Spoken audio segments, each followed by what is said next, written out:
não quero diminuir os pensadores que abordam a inteligência emocional, inclusive os coaches, os psicólogos, sociólogos e pedagogos. Mas eu quero dizer que a emoção sempre vai ser uma criança, não há maturidade emocional. Quem amadurece é o eu.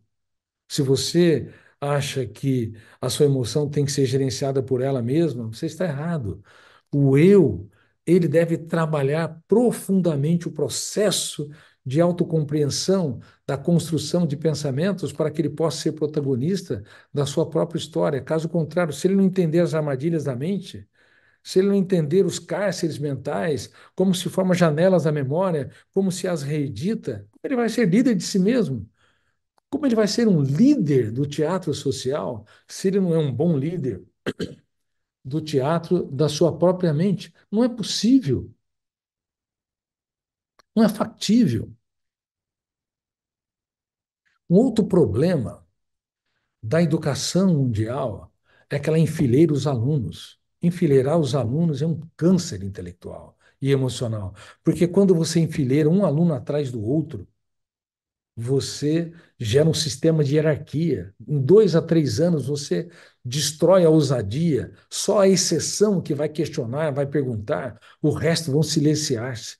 E não é possível mais ter silêncio absoluto em qualquer sala de aula, de crianças, adolescentes ou adultos. O silêncio não mais vai existir porque nossa mente ela está vivenciando uma quantidade de dados jamais vista na história. No passado, um jornal de New York Times tinha mais informações que um americano médio adquiria na década de 50 do século XX.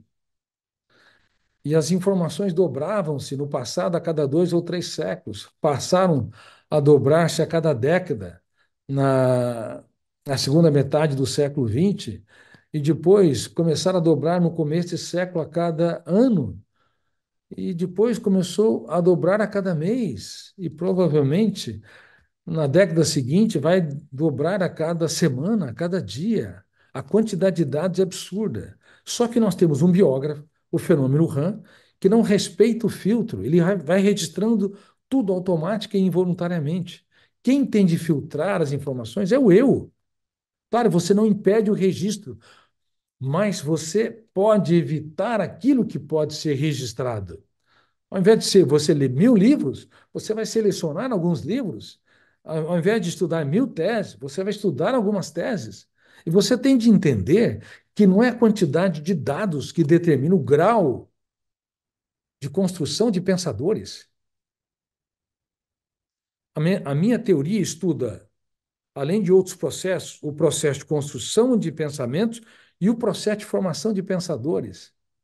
Como Freud, que era um neurologista, abriu o leque da sua mente intuitivamente para começar a pensar na psique humana em outras perspectivas e desenvolveu a psicanálise, uma teoria complexa, ainda que tenha pontos que sejam questionáveis.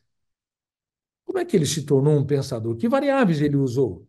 Não foram variáveis que estavam na escola de medicina? Ele usou a arte da dúvida, ele andou por ares nunca antes explorados, sem entender, ele duvidou de tudo que o controla, sem entender também as variáveis que o formam pensadores, ele desenvolveu a arte da pergunta, do questionamento,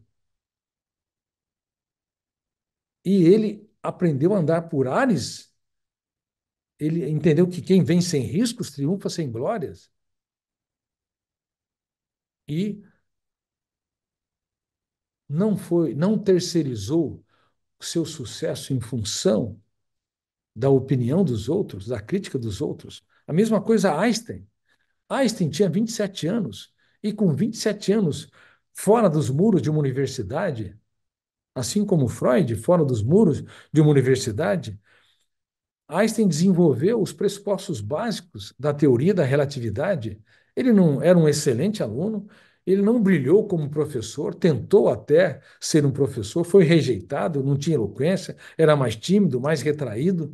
Ali, numa firma de patentes, carimbando documentos, sem nenhum grande apelo intelectual, ele libertou o mais complexo dos pensamentos. Além de todas essas variáveis que eu disse, a arte da dúvida, a arte da pergunta, andar por ares nunca antes respirados, vivenciar quem vem sem riscos triunfa sem glórias, ele libertou o pensamento antidialético que eu vou abordar com vocês, que é o pensamento imaginário. Ele se via sentado num raio de luz